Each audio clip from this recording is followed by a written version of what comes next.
Покупать детям все, что они просят, это мышление бедных людей.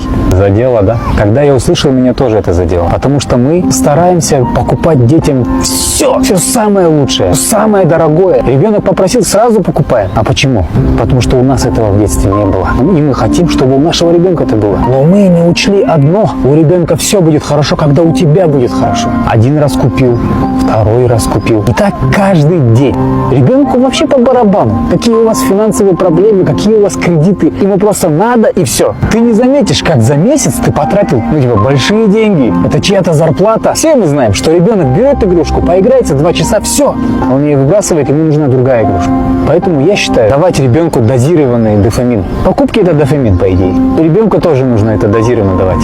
Раз в неделю достойную покупку можно будет сделать, достойный подарок. Но не каждый день. В первую очередь подумай о себе и отправь это другим родителям. Пусть подумают.